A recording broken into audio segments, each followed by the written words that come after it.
novo ano se aproximando e esse é um momento não só de agradecimento por todo esse ano, mas também de comemoração, pois está atingida a marca de 100 vídeos nesse canal.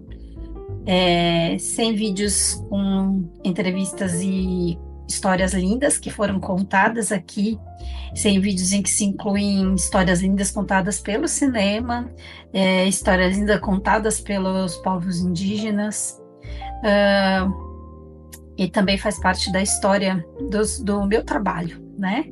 Então, eu convido vocês a pesquisarem aí nossos vídeos, conhecerem as opiniões e as histórias de mais pessoas, sempre pensando aí na questão do bem-estar, né, físico, mental, integral, para que a gente possa ter uma qualidade de vida melhor, né? Também assistir conteúdo é uma maneira, né, da gente poder não só descansar às vezes a cabeça da gente, mas também adquirir conhecimento, também sorrir, também descansar a cabeça. Então, sejam bem-vindos. Eu espero que vocês gostem dos 100 vídeos que já apresentamos e dos muito mais que virão em 2025.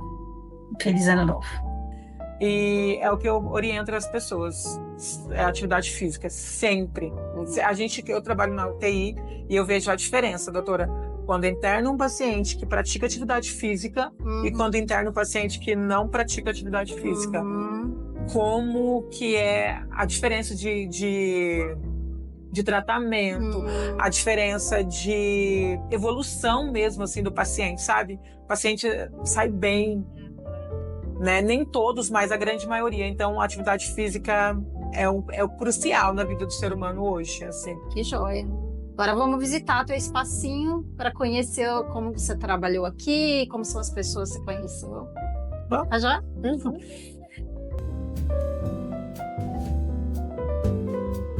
Então aqui é nosso ateliê. Legal. Aqui é a sala da professora Marli, que faz bordado. Olha. Vou entrar aqui, sempre aqui. Ó, aqui é a sala dela. Ai, tem os trabalhinhos ali, tem os trabalhinhos lindos. que ela faz. Eu não faço bordado, embora eu acho lindo tudo isso. Aí as meninas sentam aqui, cada uma com a sua caixinha, Lindo. faz os trabalhinhos.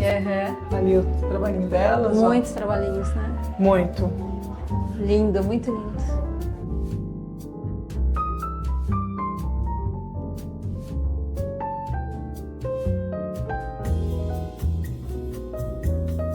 Pode. Aqui é a professora Silmara, essa maravilhosa, linda. Que é a sala dela, que aqui é corte e costura. Ah, legal. Prazer. Aqui ela faz vestidos de festa, Nossa, roupas lindas. Maravilhosa. Tem vaga. Maravilhosa. Uma pessoa também que me ajudou muito no meu processo, muito. E aqui a Solange, a mais maravilhosa de todas. Olha lá. E aqui é o meu lugar. Professora, tudo bom?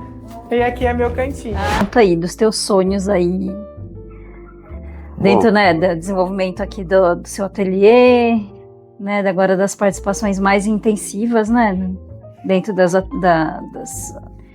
ateliês de arte de São Paulo. Quais são os seus planos e projetos, né? Bom, tipo assim, a gente sonha mesmo, né, que sonho é bom, aquece o coração. Mas eu já ando vivendo o meu sonho já, porque viver aqui, esse espaço aqui já é um sonho já que eu ando vivendo. Assim, toda vez que eu entro aqui eu falo, putz, mano, me sinto mal realizado. Mas a vida tá nos presenteando com bastante oportunidade, então a gente almeja assim. Mano, eu sonho, aqui é um espaço muito louco, que a gente viveu bastante coisa aqui, continua vivendo bastante coisa aqui, mas a gente almeja ter um espaço maior, tá ligado? Pode ser na quebrada, pode ser no centro, mas eu achava que seria mais inviável ser no centro. Mas, quer dizer, ser mais na quebrada do que no centro. Porque fica um espaço alternativo pra quebrada também. Sim. Porque na quebrada não tem galerias de arte, não tem ateliê de arte nas quebradas. Então eu acho que é bom a gente ter isso dentro da nossa quebrada. E meu sonho é, tipo assim, eu acho que é chegar em lugares que sempre limitaram a gente, né? Tipo, não, eu não quero uma Bienal da vida, não, mano, a intenção não é essa. Mas a gente continuar fazendo a proliferação, a gente ir pro centro, viver o que a gente tiver lá, buscar forças que tiver que buscar, voltar pra nossa quebrada mais forte pra levantar a nossa quebrada com os artistas da nossa quebrada. Ah, que massa. Então acho que o meu sonho é um movimento político dentro da cena artística mesmo, na arte contemporânea. E eu cheguei, assim, pouca gente me conhece, eu não sou famosa, não sou nada disso, mas eu tenho um lugar muito importante na história do circo nacional, porque eu fui a primeira palhaça mulher a chegar no topo da cadeia alimentar, vamos dizer, que foi trabalhar como palhaça no maior circo do mundo, né? Foi a primeira palhaça brasileira a chegar ao Cirque du Soleil, numa posição de destaque, num espetáculo, né? Eu fiz 3 espetáculos com eles, mas o último que eu fiz foi exatamente isso, era um espetáculo onde a palhaça era mais importante que o palhaço. Então, o circo tem muito respeito por isso, sabe?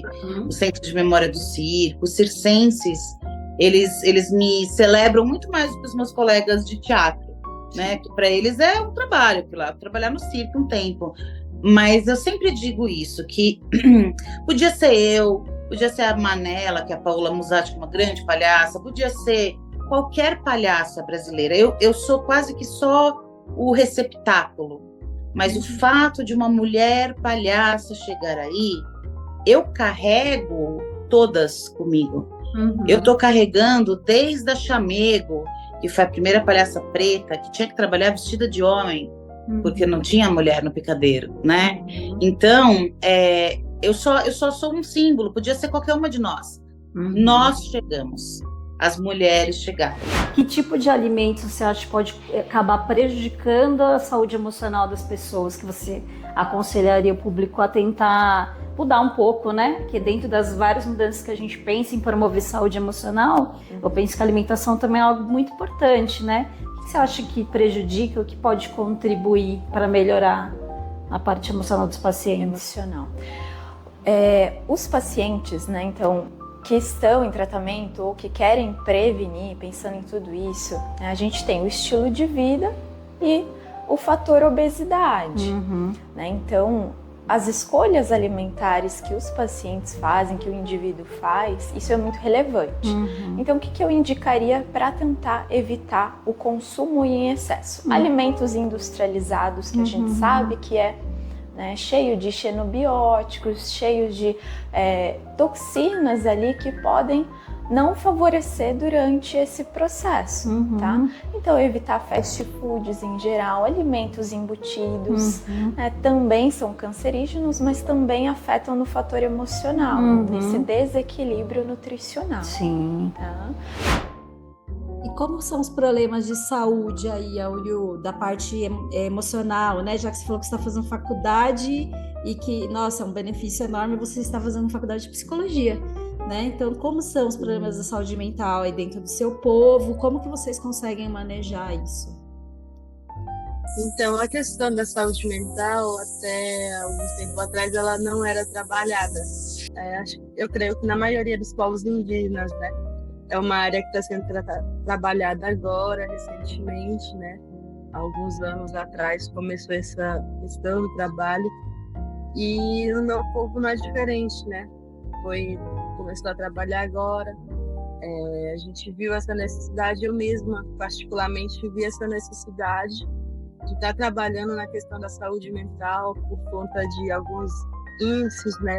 Um aumento de índice de suicídio, né, de depressão dentro dos territórios, e eu vi essa necessidade e decidi também cursar psicologia, até mesmo por isso, né, para tentar entender quais são os fatores, os riscos que levam a pessoa a essas situações, né. Como eu fiquei pensando muito quando você falou no feminino, como para você um homem cis e pai, numa sociedade cada vez conservadora e retrógrada, em que o homem tem que diminuir cada vez mais a expressão emocional e feminina, né? Como você consegue se inserir? Como que isso participa da criação do teu filho ou do seu trabalho? Como que isso interfere, né? Cara, como você se sente, né, em relação a esse momento? Eu acho que a gente vive um momento tão maluco, cara, tão maluco, né? Porque eu acho que a gente tá no ápice de um pensamento iluminista, cientificista, fracassado. Fracassado. Né? Claro que tudo isso porque assim, deixa eu tentar voltar um pouco para trás. O ser humano, ele é o ser humano como ser vivo, né? Ele só existe por duas razões na minha cabeça. Uma, porque ele se juntou e vivia em sociedade. E outra, porque ele desenvolveu tecnologias, ferramentas de sobrevivência. Né? Desde que ele controlou o fogo, que ele fez uma lança com uma pedra, que ele fez um machado, são ferramentas para tentar sobreviver. Só que eu acho que até um certo momento da nossa história, essas ferramentas também sempre propiciaram, elas sempre teve uma certa ambiguidade, né? Porque a ferramenta sempre serviu para sobreviver e sempre serviu para destruir. Só que a gente foi cada vez potencializando mais essas ferramentas e cada vez mais essa ferramenta foi potencializando a capacidade de criação, mas também de destruição. Então você é psiquiatra, olha o que a tecnologia fez para salvar o homem, o ser humano. Né? Mas ao mesmo tempo essa porra toda, desculpa a palavra, essa porcaria toda destrói a gente. Né? E eu acho que a gente chegou no limite, porque a gente foi cada vez mais afundando, enterrando a nossa sensibilidade, a nossa emoção, a nossa sensibilidade e a nossa capacidade de viver em sociedade. A fotografia, ela foi entrando aos poucos, assim, na minha vida. Eu comecei a ter contato com essa história de fotoreportagem, de contar histórias com fotografia, com a própria National Geographic. Assim, eu estudei no meu ensino médio num Instituto Federal, num Cefet da época, e lá a escola tinha uma biblioteca muito boa e todo mês chegavam as revistas da Nat Geo, eles tinham tipo uma assinatura, assim, todo mês tinha. E eu ia muito para a biblioteca, lá, às vezes tinha que estudar para alguma prova, alguma coisa, mas comecei a ler as revistas e comecei a me dar conta de que existia primeiro, existia essa profissão, assim, tinha alguém trabalhando com isso em algum lugar do mundo, fazendo essas reportagens, né, com fotografia. E eu comecei também a expandir um pouco a minha visão de mundo, porque as histórias, enfim, eram sobre diferentes lugares do mundo e tal. E aí eu comecei a vislumbrar um pouco, assim, nossa, tem essa possibilidade aqui, né, tal, futuro. A marcenaria virou o meu dia a dia mesmo, sabe? E também eu acho que fazer objeto de arte passou a ter muito mais sentido para mim, entendeu? E então daí é que vem o ativismo também, de querer fazer trabalhos na rua. Não preciso batalhar um espaço para expor. Não, tem a rua, vou fazer na rua, sabe? E eu acho que a arte, para mim, eu não sei, para mim o ativismo ficou mais importante do que a arte. Certo. Porque eu acho que o buraco é mais embaixo, sabe? Assim, eu falar com o meu trabalho sobre tridimensionalidade da fotografia, é muito específico. Sim. Não, eu quero falar de uma coisa mais efetiva. As coisas estão muito difíceis, sabe? O mundo está muito revirado, muito complicado, muito difícil para muita gente, né? E eu me considero um privilegiado e por isso eu me sinto meio com a obrigação de fazer alguma coisa, sabe? Eu tenho muito mais recurso do que a maioria das pessoas para fazer, sabe? Recurso material, recurso psíquico, né? Então, me sinto meio na obrigação, sabe? Não me sinto falando, tá, é isso que eu quero deixar, né? Que eu solte ali, é uma micropolítica, né? Então é uma coisa assim, muito pequena, mas uma chaminha ali que eu coloque já tá valendo, sabe? Eu penso muito assim, pô, se todo mundo fizesse o que pode fazer, a gente mudava o mundo. Sim. Né? E o que te levou a escolher fazer um trabalho em neuropsicologia? O que te interessou? O que me chamou muita atenção na neuropsicologia era a questão métrica, né? Ou vamos dizer assim, o psicométrico ali. Isso porque, atuando, trabalhando como psicóloga, muitas vezes vendo as diversas situações e questões, por mais que a gente, claro, busque a questão teórica, né? Busque esse conhecimento, mas muitas vezes tinham questões que ficavam na interrogação, né? Com dificuldades que as pessoas apresentavam. E era a curiosidade de buscar algo que ajudasse a mensurar aquilo, né? Como os testes, no caso, para ajudar as pessoas, vamos fazer, e inclusive porque nos permite avaliar se a queixa, diante do resultado que a gente tem dos testes, corresponde realmente àquele problema, àquela questão que a pessoa está trazendo. Então, o desejo de limpar o máximo essa dúvida foi o que me atraiu e me levou para a neuropsicologia. Você que tem essa experiência na terapia cognitivo-comportamental, conta um pouco para as pessoas que têm, né, um pouco de dificuldade de compreender, ou, né, um medo, um receio de como funciona. Como que funciona? Quem chega para você para conversar, qual a ideia que ela vai ter? Como que você consegue fazer essas abordagens assim? Bom, eu acho que normalmente quando as pessoas chegam, elas chegam com alguma questão para ser discutida, né? Normalmente com um encaminhamento médico ou com alguma queixa que ela identificou como um problema. Então, a proposta da terapia, dentro do meu entendimento e com uma linguagem bem acessível para as pessoas, é um espaço de cuidado através da fala, guiado pelo psicólogo.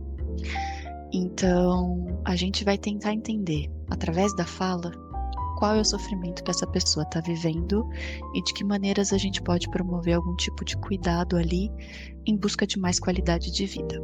Conta um pouco quais sintomas que são percebidos ou que um funcionário deve perceber para procurar ajuda, ou quais são os sintomas que você encontrou com mais frequência, né? Que condições que as pessoas tinham que tem relação com a questão emocional e que vale a pena ser ajudado. Olha, a maioria dos casos que tem chego lá para mim são pessoas que estão extremamente ansiosas, né, com humor deprimido. Então, dentro da empresa, o que a gente tem percebido é quando tem muitas mudanças, né? Então a empresa está numa crescente assim, tá só aumentando, né? Tá só crescendo, pegando novos serviços. Então, às vezes as pessoas elas perdem essa capacidade de se adaptar ao meio, né? Então, um fato que ela de repente poderia prestar atenção é isso, como eu estou perdendo essa minha capacidade de adaptação, eu estou perdendo essa minha capacidade de equilibrar realmente, não ter tanta ferramenta de resolução, vamos dizer assim, né? Eu tô me percebendo mais ansiosa, eu chego em casa, não consigo desconectar do trabalho, essa era, né, de home office, de WhatsApp, que fica muito, o tempo todo ligado com grupos, né, então a gente precisa ter essa higiene também de fazer essa gestão de tempo, porque senão a gente vive em prol daquilo e a gente não vai conseguir desligar, né, e aí a gente vai se perceber mais estressado. Então eu tô no final de semana, tô passeando num parque, tô dando uma volta, eu tô ali ligado no celular, pensando no trabalho, eu não consigo. Então isso, a gente vai ficando muito pilhado e a gente não consegue desligar. Qual é a população que você tem abordado hoje, que você tem acompanhado, né, pacientes autistas, e quais são as possibilidades terapêuticas para esses pacientes? Hoje tem chegado tanto adultos e adolescentes que estão descobrindo agora, né, o autismo, porque a família achava que era um pouquinho estranho e não sabia por quê, e eles também não conseguiam corresponder às amizades, às atividades de escola, então estão chegando mais nessa idade. Mas também está chegando uma população bem novinha, com 2 anos de idade, procurando já o atendimento, né, para o primeiro diagnóstico. E o interessante é que quando chega muito pequeno, tem uma tendência muito grande dos especialistas falarem que é um autismo nível 2, né, ou até nível 3, ou seja, mais prejudicado. Mesmo porque a aquisição da fala nessa idade demora um pouco mais. Sim. E o uso de testes ou de vários níveis é um pouco complicado pela faixa etária. Então requer uma observação lúdica e uma testagem um pouco mais elaborada dessa faixa etária. Certo. E qual que é a grande descoberta? É que a maioria que tem vindo não é tão prejudicado assim como parece. Sim. O que falta é a estimulação precoce e um trabalho em conjunto com os pais. Sim. Então, e a partir de então, o meu trabalho teve algumas guinadas importantes ao longo do tempo, que eu acho que é uma das características do meu trabalho em relação a outros artistas da minha geração, né, que normalmente permanecem num certo caminho, perseguindo algumas questões a vida toda, né? No fundo são sempre as mesmas questões de todo mundo, mas no meu caso com mudanças muito radicais de percurso. Então, primeiro essa mudança, veja que em 85 a gente participou da Bienal Internacional de São Paulo, com pinturas figurativas neo-expressionistas. No ano seguinte eu fui o primeiro a expor individualmente, com uma pintura completamente abstrata, onde tinha folhas de chumbo, borracha, papelão, uma mudança total em um ano. Depois disso teve mais uma outra mudança grande, uma volta para a figuração nos anos 90, que teve uma fase fértil nos anos 90, que onde, enfim, meus filhos nascendo, eu tinha 30, quando minha filha nasceu eu tinha 31, 93. A carreira de artista assim, teve um início muito explosivo, ganhei dinheiro, comprei carro, móveis para casa, não sei o quê, mas depois a situação econômica do país degringolou completamente na hiperinflação, quando o plano cruzado, você é muito nova, você não lembra desse explodiu o programa lá de congelamento de preços, e a inflação foi a 80% por mês. Foi a hiperinflação, uma coisa completamente maluca. E o mercado de arte simplesmente desapareceu. Estou hoje aqui na cidade de Tiradentes, Vila Cosmopolita, no ateliê da Rapa, um ambiente super criativo aí dos meus 3 amigos aqui que eu conheci na cidade de Tiradentes, através do projeto Ali Leste. Sim. E hoje eu estou conversando com meu amigo Tito. Tudo bom, Tito? Tudo bom. Para quem não me conhece, eu sou o Tito Terapia. O terapia vem da minha pichação, que eu faço desde 1993. Já tem um pouquinho de tempo de caminhada, histórias, perigos, aventuras, tudo que você imaginar tem um pouco. Certo. E a arte em si, a arte contemporânea em si, eu tive proximidade através do Ali em 2020. Só que, como o Link mesmo disse naquela hora, eu vi ele pintando tela, eu até tirei sarro dele e falei, nossa, tá pintando tela agora? Você virou pintor de tela? Aí eu sempre ia encontrar ele na horta, onde aconteciam os encontros de pintura.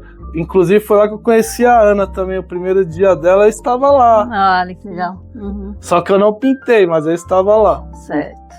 E conheci o Ali, e geralmente eu encontrar o Link para fumar um beck com ele lá na praça. E um pleno dia eu colei lá e o pessoal tava pintando, eu olhei assim e falei, nossa, que legal, mano. Interessante. Aí fiquei lá apreciando, fiquei a tarde toda com eles lá, conheci o Joaquim, a Maria, o Tom eu já conhecia antes. Foi um acaso assim a gente se encontrar no coletivo. E em pleno dia, ele sempre falava pra mim, pinta, eu falava, não vou pintar não, não é pra mim, o meu negócio é pichação mesmo, coisa mais com sentido crítico assim contra a sociedade em si, né, contra o sistema, essa é a nossa luta, sempre contra o sistema. E daí eu comecei a acompanhar, um pleno dia, eu falei, pintar, eu falei, vou pintar. Aí desse dia em diante nunca mais eu parei. Pessoal, toda semana praticamente eu divulgo alguma vestimenta que eu estou usando. Normalmente é artesanato indígena e eu sempre estou divulgando o artesanato da Yatikuna. Eu adoro as coisas que ela faz. Então, para mim é um super prazer poder conversar com ela. Hoje a gente vai falar um pouco, né, sobre o empreendedorismo indígena, sobre o artesanato indígena, sobre a luta também dela como comunicadora dentro desse território que está passando por violências como praticamente todos os territórios indígenas no Brasil, né? E contar um pouco sobre um filme que ela recentemente aí ajudou na divulgação, que fala um pouco sobre as invasões dentro do seu território. Então, muito obrigada, Irá. Queria que você contasse um pouquinho onde você está aí dentro da Amazônia, né? E como que surgiu a tua carreira, né? Como que você começou a desenvolver essa sua linha de produtos? Então, fico muito feliz, né, quando as pessoas, principalmente os clientes nossos, né, que ficam muito satisfeitas, né, com o nosso trabalho. Então, fico muito agradecida a Deus, né, principalmente, né, pelo dom que Ele dá para cada um de nós, né. E fico muito satisfeita quando as nossas clientes ficam felizes e nos retornam dizendo que deu tudo certo, que caiu bem como uma luva, né? Então, fico muito feliz, fico muito agradecida mesmo quando as clientes me retornam e dizem que está muito feliz com o produto, né? Então, eu moro aqui na aldeia Inhambé, né? Que é localizada aqui no Rio Tarumançu, que fica em Manaus, Amazonas. E aqui a gente também tem problemas como todos os nossos parentes têm, né? Que é invasores, né? Que é os garimpeiros, que é os fazendeiros, né? Sempre querendo tirar o que é nosso de direito, né? Mas não é por isso que a gente vai abaixar a cabeça. O que eu tenho sempre falado aqui para os meus filhos, para os nossos sobrinhos, para os nossos parentes aqui, que a gente jamais vamos abaixar a cabeça. Então, porque a gente já estávamos aqui, né? Quando o branco chegou, né? E dizendo que descobriu o Brasil. O Brasil não foi descoberto. O Brasil foi invadido praticamente.